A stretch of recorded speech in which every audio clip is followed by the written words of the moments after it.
Hello. Hi. Hi. You're on the 707 show. You're at 7 minutes past 7 on a Tuesday evening. I'm Moira Bush. I'm Joanne Arjoon. I'm Zehra. And the three of us are here to talk about something. Spiritual friendships and spiritual groups. And groups. Yeah, we haven't had that topic before. No, should be interesting. Should be interesting. Your ears are going to be burning, guys, if you're in our group. Watch out. We're warning you and we're putting a disclaimer out there. We love you. We love you. We love you. What? So this is your second time back as TV host on the 707 show. Yes. Right? Yes. And what happened last time, because you did one with Maria and it was on friendships, and Zehra, you and I did one where we spoke about mental health. Well, what happened? Can you just give us some, I kind of, because, we've got this competition to bring in to bring in a TV host for us, so I kind of want to just check. Well, me and Maria's show, everybody said it was a laugh fest, Mm-hmm. which it was. So everybody, their feedback was, oh, you guys were laughing so much. It was so joyful. I just kept laughing the whole time. Like, watch it again. We needed it. Yeah. Well, with mine, I was a little bit nervous because after I left here, I was like, oh my God, maybe I said too much. But it actually didn't turn out that way at all. Yeah. I got very positive feedback from family members, which I was mainly concerned about. And Because it is okay. I mean, this whole show is about coming out the spiritual closet. So sometimes when you guys come and be guests here, not guest TV hosts here, your families don't kind of know about this side of you, this more spiritual side, this self-healing, self-awareness raising process you're in. Yeah, my family didn't believe I was doing it. And I told them, I'm like, I'm going to be on watch. They didn't watch. When I showed them videos later, they're like, oh, this is what you do.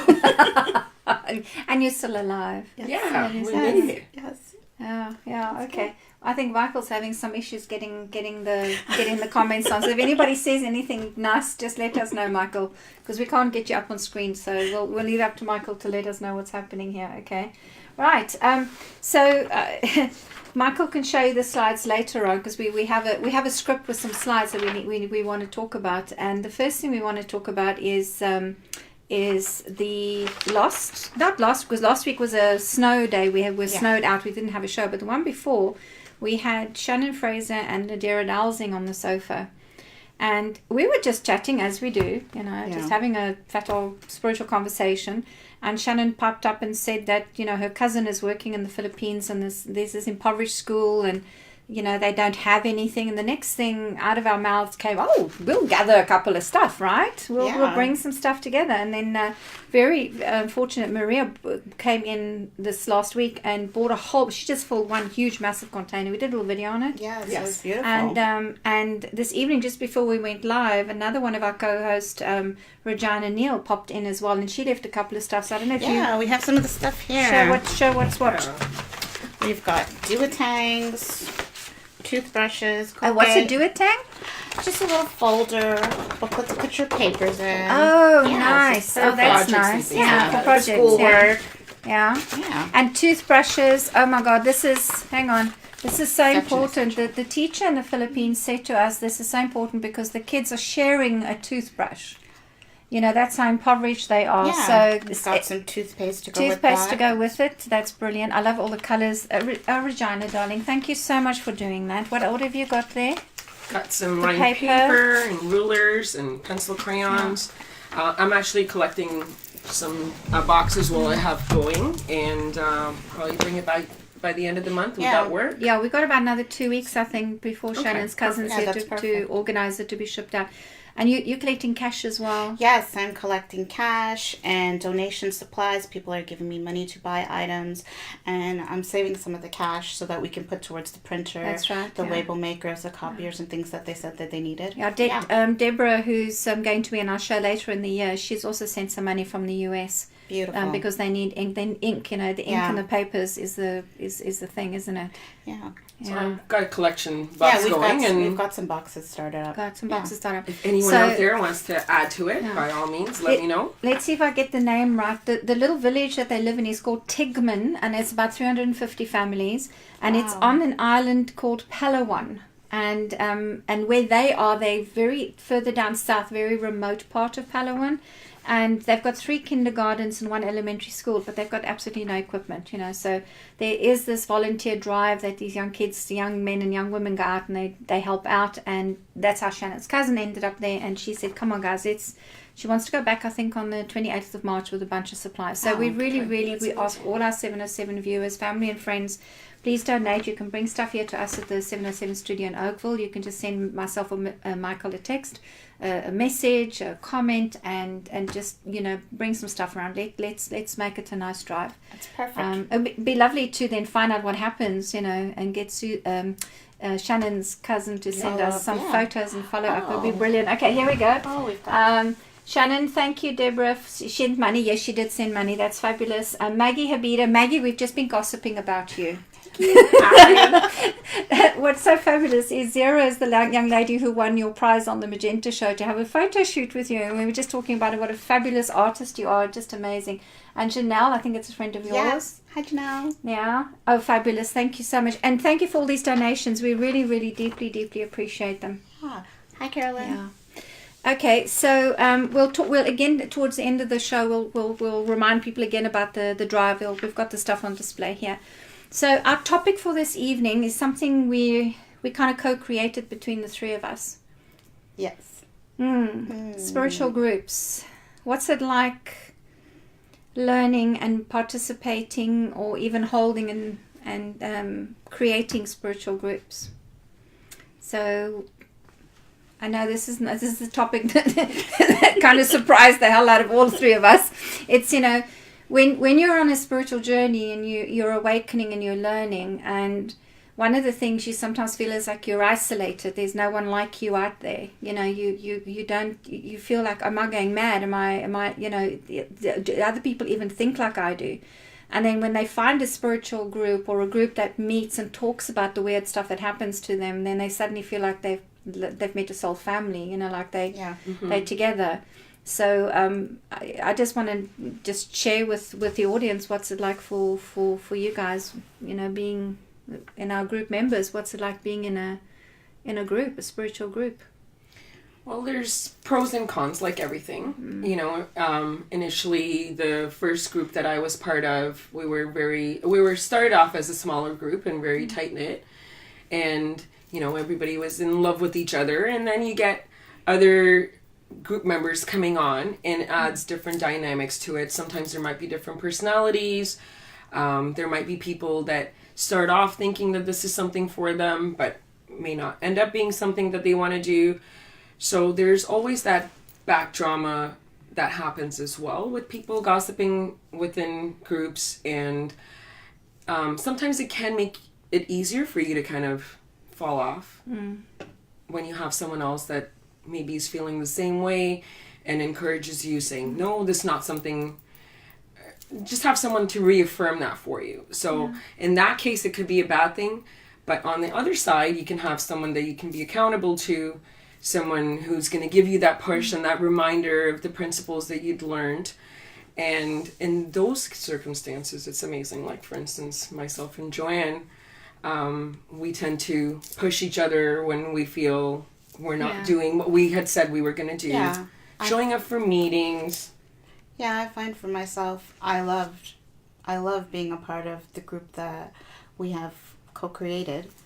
I enjoy the dynamic, the people. And I mean, as I've seen things start to shift, some of it made me sad and it hurt my feelings to see certain people leave. I knew it had nothing to do with me, but it still brought that sadness about. But it was just a matter of just trying to hold space for them, be loving, check up on them, make sure they're doing okay, say hi, let them know that I'm still thinking about them, and be okay with what they're doing, because they have to do what they have to do for themselves. And I mean, for myself and Zehra, it's just a complete different dynamic, because we came into the group together. And you've been friends for a long time. Yes. Yeah, close to 20 years now, almost 20 years. Yes. It says so on the slide. we think it might be slightly less than 20 years, but we weren't getting to almost. That's a long time. Yes. Yeah, and to take a friendship into a spiritual group environment, was that easy for you, or? I think it was easy for the two of us because we were both ready for what we were stepping into. We weren't quite sure what it was, but we just had that yearning and feeling inside that it's what we needed to do for ourselves. And once we both knew we were stepping in it together, right away we just became accountable to each other with what we do, how we do it, based on what we've learned. Well, I'm fortunate you've been part of groups that I've run, and I've watched the two of you grow in the groups. And because I'm kind of seeing it from that perspective of holding that space for a group, it was very interesting to watch the initial group that you were part of really grow and become best friends, and you were all very, very tight. And then when the next wave of students came in, suddenly all this fresh energy came in and it rattled everybody's cages. And I just wanted to ask, were you aware that when you got comfortable, you know, you got comfortable in the group, and you literally healed a level or a layer, and new energy coming in, it gives you an opportunity to heal at another level. It gives you an opportunity to look into different mirrors and grow. I don't know, were you aware of it? Oh yeah. We had to remind each other a lot of times that you know, that was what was happening, and whatever was out there that maybe we weren't comfortable with was something that we needed to check in with ourselves and look at and see why we're feeling that way. And I still do it sometimes. Yeah, you know, there's this thing I know about spiritual development, and is you can do a lot on your own, but when you're in a partnership with somebody, or you have a friendship like the two of you have, you are going to evolve quicker because you're mirroring to each other, right? When you have a whole bunch of mirrors and a group energy around you, you know, all your buttons are going to get pushed. And I know that if Melissa hadn't had a group, because she's my spiritual teacher, and if she didn't have a group that we were part of, that I interacted with, I wouldn't have grown as much as I have, because boy, did all my buttons get pushed. Sibling rivalry was a big one. Favoritism, you know, I'm not the important one. Do I do enough? When nobody thanks me enough, nobody appreciates me enough. And it was all my stories. It was nothing to do with anybody around me. Feeling like I was being judged or you know, ostracized, and which I know we spoke about. You two had that feeling as well. But I mean, the whole thing is it's a mirror. That's what group and energy work is. It's a mirror to say, this is the aspects in you that needs healing. And very often people in the group become the role play, your mother, your father. Yes. Your sister, you know. Yes. And and it comes up, doesn't it? Yes. I mean, we had a situation between ourselves where something had come up and somebody said something to her, and she wasn't speaking to me about it, but she was upset with me. Yeah. And I mean, we came to a meeting, we went home, we had a chat, she brought it up, and I was just like, really? What are you even talking about? And then we laughed at each other and we were done, because we had the honest conversation. And I find that once you can be honest with yourself and with each other, that makes such a difference with how you respect and love and hold space for each other. Yeah, the spiritual journey on your own is tough. But in a group, it feels sometimes like it can be tough, but the group is there to grow you. Yes. And it's a soul, I think it's a soul thing. We get called together. I mean, Melissa always said to me that, you know, when you get together in a group, even if it's for a training program, it's souls meeting. There's this recognition. You know, I have to say, I know Maggie's watching the show, but I know when I met Maggie for the first time, and I had this photo shoot with her, and it was for the cover of the 8 Colors Prosperity book, and Amy had come into my life as well, and she's you know, rejuvenate in front of you guys. She rapped me on the knuckles and said, "Your book cover, stupid woman, change it." So I did. I say yes and turn up, right? So I changed the cover, went to Maggie, had the photograph, and at the time I met Amy and Maggie, it was a feeling like I'd known them all my life. And I had to wait for them to kind of click that I was aware of them at that level, because it's soul connections, and it's this let's work together, let's be in harmony, let's work for the greater good, let's make something happen. And if you weren't in a group, you wouldn't be meeting people. If you're not going out your front door, you wouldn't be meeting all these diamonds in in your community that are a part of your soul history, you know? Yeah, I mean, there's so many people in our group that like you said, I would never have ever had the opportunity to meet, and I feel so connected to them. Like they are my soul group. Yeah. They're people that I feel like Who's I've your known all my favorite? life. Come on. No one's watching. No one's watching. She's watching. She's watching. We're having a bit of Charlie. This is because we're in the group. But, you know, I know the group that we're in, and we've co-created this whole 707 show. We are actually very lucky. We're blessed. We are definitely. blessed. You know, we've got amazing support and love and community that comes in and supports each other. And, yeah, we really are one of the lucky groups, I think. Yes. I mean, we still get excited to show up to events all the time. When new people come into a spiritual group, this is Shannon, either for a quick visit or a stay, allows me to reevaluate why I'm doing this work and who I am. Who am I doing it for? Yes. And always for yourself. This is the thing. We end up, the work is about healing ourselves and transforming ourselves and raising our frequency and our vibration. That's really what it's about, isn't it?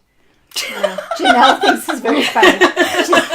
Shannon is assuming she's the favourite. Hey, Shannon. Hi, Shannon. We are a bit partial to you, Bill. Excellent. She'll let you know later in private message. Okay, so we have a slide we created, Friends in Spiritual Groups. It's about a shared spiritual journey, the soul group. It's about supporting each other unconditionally. And it's about focusing on a common purpose or a mission. Does that ring true? Well, for us, yeah. I think both of us were just ready for growth and looking for something different instead of just being stuck in their daily rat race. And so for both of us, that definitely was a commitment of, you know, growing together and learning together. It felt great coming into a group where there were like-minded people that were on the same journey but all doing it their own different ways. And we could hear about how they were taking the information that they had learned versus how we took it. And it gave us a different idea and possibility and just another mirror for us to see how to work and heal and grow. And it's a commitment to learn together, definitely. Oh, yes. Yeah. Well, the other slide we had, which we kind of discussed already, the members and the mirrors. The group makes us face our stuff. The more members, the more the patterns reveal. Yeah, okay. But I want to add something to that because every time I get a new batch, and you two have been running a group recently, and I want you to tell our 707 members about it. Every time I have a batch of students come in, I'm learning as a teacher as well, because it's something new coming in. So I evolve as a teacher all the time. Yes. That's the so whether you're in the group being supported as a group or whether you're actually leading the group, you're still learning. You never stop. You're always learning, and it's beautiful because, you know, sometimes you just don't think in that very moment a simple conversation that's just very quickly on messaging that you can get something out of the message for yourself. And I found that for myself. I mean, Zehra and I do daily gratitudes, and every day we do 3 things in the morning we're grateful for and 3 things in the night. Zehra and I decided to do it, and then I shared it with one friend. I decided to share with another friend. So every day now I have a network of about 8 different friends who do gratitudes with me in the morning and in the night. How do you do it? We just message each other in the morning, and I say, this is my gratitude. Yeah, I am grateful. Oh, that's cool. Yeah, we just start off with I'm grateful for And we say whatever it is. 3 different things. You've got that to I'm be careful. You grateful. start a movement, you're going to be all day on your text. Thank goodness, Gratitude. Thank goodness for copy and paste. Oh my God. But it's beautiful because at the beginning of the year, I challenged my friends that were doing it with me to ask someone else outside of the group to do gratitudes with, and now they're all doing it. So they do. It's like a It's a trickle down, yeah. And I mean, I just It's someone, so you're accountable to someone too, right? Yeah. Because sometimes you may forget, and You created a little if you little forget, gratitude someone group. else is there to remind you. yeah. Yeah. We've kind of done that at work too. Yeah. Because our coworkers have heard us talking about gratefuls and gratitudes, so we've recruited them one by one by one. So you created a group at work because you've had the experience of being in a group and you know the benefits. Yeah, and I mean, it's a beautiful thing now. We've seen the energy shift in our office. I think we have. Yeah. And Especially from like the Friday when we did some of the color work. Everybody was super excited about it this morning, and I do believe that it's totally shifted The with energy. how we've been working together as a group at work. Yeah. And it's just a small little thing. How we respect each other, talk to each other. It's just more loving, friendly. So easygoing. here's the benefit. I would like to just highlight this to the members. If you open yourself up to be in a group and you work through your stuff, the opportunity is going to arise where you can create your own groups, and it might not be what you think it is. Yeah. It wasn't the same group that you've been in that you've duplicated. You've created something new at work, Yes. and changed the energy in your office and transformed it. That it's actually now lovely to go to work. Yeah. Wow. It's pretty awesome. Yeah. So who would have thought, eh? Corporate gratitude groups. You're starting a movement, girl. We've started Brand something it. Get Amy to do a logo and go take your photos with Maggie. Off you go. new. Shannon, Amy, Maggie, we're on it. We'll have to discuss later. There you go. Excellent. So the other thing that was on our list here was the judgments. I think in groups that is our Achilles heel. That's where we get stuck, because our judgments gets mirrored to us. So that the person that you're in a group that you're judging, whether it be the teacher, your friend, your somebody new coming in a group, somebody that you're friends with, it makes a difference. Whoever you're sitting and going, you can't handle them, that's something in you. That's something that's got to heal here. So tell me about yours. This is more like a gossip show than a 707 show tonight. Go ahead, Zehra. So did you find that happen? Yes, I would say quite a few times, even at some workshops when we had some people that weren't part of our regular group show up. I was in judgment a few times, and I had to take a step back and figure out why I was judging these people, because if the rule is that to love unconditionally, there should be no conditions no matter what, right? And as soon as you go into judgment, obviously that's out the door. So every time I do get confronted with that, it just reminds me of there's still room for me to grow. There's still stuff for me to look at. And I guess the more I keep coming to it, the judgment definitely becomes less and less, but it's there. And it's there to remind you that there's still Some work to be done. Yeah. What did you have to heal? What was the judgment you had to look at? Where were you being hard on yourself or judging, or that was being mirrored to you in the group? Well, people are in different places, and we have to respect that. And a lot of times people aren't ready to do the work. And again, you got to respect that too. But some of my judgment was some of the work then, yeah. Why aren't they doing it? They clearly need to do this, or you talk to them about something and they just don't grasp it because they're not ready to hear it, and that's not on them. It's me trying to push something on them that they're not ready for. But did it also show you where you were resisting Yes. some learning and not seeing things through? Because it's an identical mirror. Yes, definitely. A lot of the patterns that I was judging and getting irritated by were things that I had dealt with in the past, but obviously they're still there a little bit for me to judge it. But it reminded me of who I used to be and the work that has kind of shifted me. Again, still more work to be done, because the judgment isn't clearly completely gone, but it does remind me of where I was, and then I see these people doing the same sort of mistakes that I was doing, and I'm like, well, why can't you see it? But I couldn't see it back then either. Yeah. Patience and compassion. Compassion in a group is, we haven't got that in our slide, but I think compassion it's very relevant. We had it on the show with Nadira and Shannon. Compassion towards yourself, towards others. Everyone develops at their own pace in a group. That's the thing about a group that can be frustrating, is you could be one of those sparks that just gets things and you're off. You get it. I watch Shannon, and I'm going to gossip about you now, Shannon. I watched Shannon in the group we had just get everything like that. It was like light bulbs going off. She got it, implemented it, went ahead with it, and is flying. And then you can watch somebody else and who is just like sitting there, waiting for you to do it for them. They haven't learned that they must action, they must apply the principles. They can't just talk about saying, I'm loving, I'm compassionate, I'm forgiving, I don't judge. You actually got to do it. You got to do the work. That's the blessing of having friendships in a spiritual group, because if you're honest with yourself, you're comfortable enough to speak to somebody else in the group about what it is you're not getting or what's upsetting you, so you can really get to the root of the problem.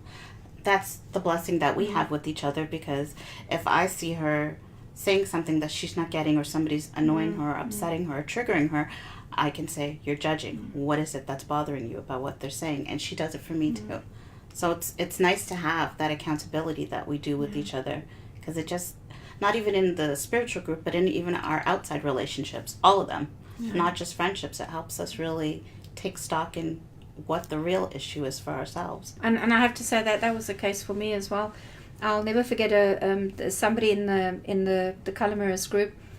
I'd said something and I was unaware that I'd said it. It was like years ago. I was so closed, blinkers on. I mean, there was no consciousness, no way, no. I wasn't awake at all. And what she did was, there was some communication between us, and she wrote an email back to me and pointed out to me that I'd put 37 I's in the email. I. And she goes, no, you don't have a problem with your ego, do you, Moira? And I'm like, oh, of course. It was one, and I'm so grateful that she did it. At the time, it stung and it was really hard, but she was part of our group, so it was safe for her to do that, and to and because she did it and she pointed out to me, I had a huge aha moment. I had a huge kind of wake up call that when I'm not conscious of how I communicate, and I'm still allowing my ego to communicate. I speak about being heart-centered and spiritual and all that, but it wasn't coming genuinely from the heart. I wasn't that aware of my communication. So that was something I got that I'm very grateful for a member in the group that I was in all those years ago. It hurts sometimes, but it boy, when you make that breakthrough, it's amazing. We sting each other all the time. We're like, get over it.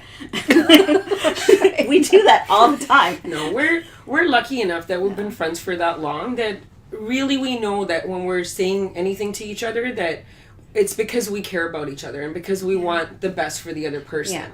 So we know we're not trying to be like spiteful or trying to be hurtful to each other, right? We're just trying to make sure that we're committed to being the way we said we were going to be. We know it's always constructive, not destructive. Yeah. Well, that's the thing when you bring groups together to create shows like this, or to create collaborative books. I see Raymond Harlal's actually just joined us as well. He created a collaborative book. Is there comes a point of are you going to nurture each other in a way that you're not saying the truth, you're not saying what really needs to be said because you want to be the nice one? Or do you feel that your group is a safe enough space that you can go, you know what, that thing you told me, it hurt me, or that thing you're doing is hurting somebody else, can we talk about it? It's that's what a group energy is. It's almost like giving us each of us permission to be open and communicate and share and be transparent, because if we can't be in our group safe to say this is what's bugging me, or this is what I need from you, or can you answer something that I need from you, then you might as well just go away and be on your own again, just muddle around out there without the support of a group energy. It's very important. But judgments is a big thing. Accountability we spoke about as well. If you can't love them, leave or heal. Oi.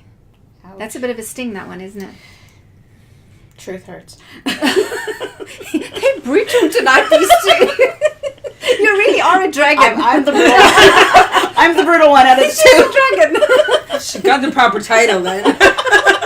Fairy godmother, just wave her. Yes, she's the loving one. I'm the dust her down with some fairy dust. I hate sparkle. Really? Yeah, I'm trying. I got some on my mouth. So dragon was appropriate. Perfect. Melissa and Julie chose the dragon award. Okay, so if you can't love him, leave it or heal, and that's the thing in a group energy is your ultimate goal when you bring a group together is to celebrate one another, to celebrate life, to celebrate each other's achievements, to highlight each other's achievements.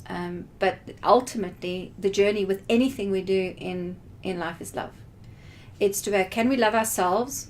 enough, and can we love somebody else enough? And when you're in a group, and there's some people in a group that you're not gelling with because you haven't worked through your judgments, you can't love them, and they start irritating you. I've seen it happen, and I know some of the other groups that you've been in, besides our ones, it's a case of people just have to leave because they're just refusing to heal that judgment that they have. So, and they can't shift it into forgiveness and love. Yeah. And then they end up leaving. Yeah. Yeah. I think How does that sometimes make it's you part feel? of their journey. Yeah. It's something that they need to go through, Yeah. and that's something I think that we need to remind ourselves of when we're facing that, because it is hurtful to see people leave from a group, because you committed to doing that work together, and now they're not doing it anymore. So there's that friendship that gets hurt. You care about that person, so that hurts as well when that person leaves. But it's where they're at, and it's not about you. It's about them. So, yes, maybe if we're not gelling with someone, that distance is not a bad thing. When they're ready, they will likely come around. And if you love yourself enough, you have to let them go. Well, I'll share a bit of wisdom again from Melissa, and that was when I started holding groups and this was happening and it bothered me. I take things personally. I wasn't able to detach myself from the dramas that people were coming up with, or if they turned on me as a teacher or a leader, which often happens because when they can't face their stuff and they get to that big block of resistance, then something must be wrong with the teacher. There's just one of those things that happens in groups, and I know you two have had this experience with your group as well. But what I find and what Melissa taught me is that sometimes somebody just needs to come in like a butterfly and just sit for a little while in the energy, get what they need, and they go off. Yeah. They were never meant to be part of a group's process from A to Z. They probably were just going to be there to pop in at the letter M or the letter P and sit there for a little while and then flirt back out again, because that's all they needed from the group. And I think people who run spiritual groups, you need to be aware of this, is you sometimes run a group and you think, why aren't more people joining, or why isn't our group bigger, or whatever your frustrations are around running a group. It's just understand that people who do pop in, there's a sacred moment, there's a sacred thing that happens that you're not even aware of, because we can't possibly see what spiritual energy is all about all the time, but it's valuable to them and to their soul. Yeah, I totally agree. I know you said something to us in that similar instance a long time ago when we first started working in our soul group, and I've always kept that with me. Like I said before, it did make me sad to see people leave the group, but I just believed in holding space for them and loving them, because I did love them to begin with, and they do hold a special space in my heart. I enjoyed the growing and the learning and the things that we were able to do as a collective. And now they're just doing it their own way. And that's okay, because that's what's working for them. But there was a moment that touched you two in the group, and you must have said or done something, gave them what they needed, and maybe that was the magic. Yeah. That was it, and then they could go on with their lives. Yeah. Very often it's like that. Let's have a look here. Shannon says, the moment you realize you are unaware, you've already flipped. Yep. A big time, girl. No need to beat yourself up about it. Thank your friend and yourself for the growing opportunity.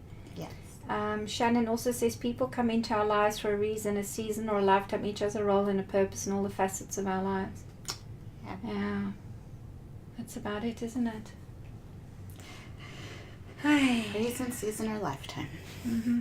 So, one last time, hold up toothbrushes, please. My darlings, we are doing a compassionate drive on the 707 show. We'd like you to please come and drop at our studio some pens, papers, and anything that a elementary or a preschool could benefit from. There's a list on the 707 on one of the shows there, and we'll get Shannon to pop. Shannon, please pop the list on again. We've got about another 2 weeks apparently to, I'm hoping we correct, Shannon can tell me if we're not. We've got a very deeply impoverished school in the Philippines that we've decided on the spur of the moment. It was completely not planned. It was just something that happened on the show where we said, oh, well, let's gather some goodies and send it to them. And they're sharing toothbrushes. I mean, really, please send us some toothbrushes and toothpaste, some lined paper, some pens, pencils, crayons, things to wipe boards with. They're looking for some soccer gear. Baseball or you call caps. it baseball caps. for the sun to stop their head burning and some. Did they ask for sunscreen? I can't remember, but I know there was something to do with them playing outside. I don't think it's on the list, but it's a good thing. It's a good idea, yeah. So please, if there is anything that you have, then that would help. That would be brilliant. Yeah. So there's the list, Shannon. Please put it up so that people can just check the list. And if you are going to donate cash, one of the things that this one particular school needs is a printer. And they need a supply of ink and paper to go with it because they want to photocopy the lessons instead of handwriting each lesson out every time they do a class. It's quite silly that we take for granted that we can just photocopy. Yeah. So we'd like you to be part of it, and we'll every time you come and deliver, we'll take a photograph with you and help promote you or anything you've got. If you want to let people know that you're giving to the community, if you just want to drop off anonymously, we can do that too. And we also still have the competition, the audition. Yes. Yeah, 26th of March. If you want to come and be here on the sofa with a TV host of your pick from the 707 show and come and talk about a topic that you'd like to talk about, you are very welcome to contact us via the comments box, via Messenger. You can contact Michael, the producer, or Shannon Fraser, our other producer. And we'll show you how to be on the sofa here on the 26th of March here in Oakville, Canada, for anyone watching from overseas. You're welcome to fly in, but it's only like a 20-30 minute show. Thank you. Stay longer. And next week we've got the most incredible Mr. Moneyman coming on, Dwayne. Oh, he's a good one. Nice. Perfect That'll timing be a good for him conversation. Money. Oh dear, yeah. Right after the new moon. Right after the new moon, yeah. So we'll wish our members a glorious super snow full moon in Virgo tonight. Yes. You're a Virgo, it's your moon. It's a good time. Look at it. We should just do this like fist bumpy stuff, Fist bump me. And this is like, it might hurt why you. do people do this thing? I have no idea why they do this thing. It's just like this. Oh. You gotta explode it. We'll practice. Me in groups. I'm going to resign. See, another benefit of having groups. You get to learn cool things. This group wants to go to bed. Hang on, there's something here. Here's the list. Seymour, Michael Seymour. Money does help too, but we'll just go buy them some stuff. You have to press the Seymour, Michael, then we can see the list. Okay. She's printed, but she's put it in there, so that's fine. You guys can have a look at Shannon. Thank you for the list. The printer with the scanner, that's what they're after. Oh, okay. Okay, that's fantastic. Okay, guys, please just come and drop some stuff with us here. And this is the first time that we've taken the show. We've decided to do something and give back to the community in this way, and we would appreciate you all participating and making a bit of a fuss around it. All these happy little kitties in the Philippines would be wonderful. Yes, we're gonna get a nice good collection for them. Yeah, perfect. Okay, are we done now? Yes. I think so. We've said enough. You can keep us here forever. This particular group is done for the night. Thank you for tuning in. We love you, love you, love you. It's Moira signing off. Joanne. And Zehra. See you next week Good with night. Dwayne. Have a good night.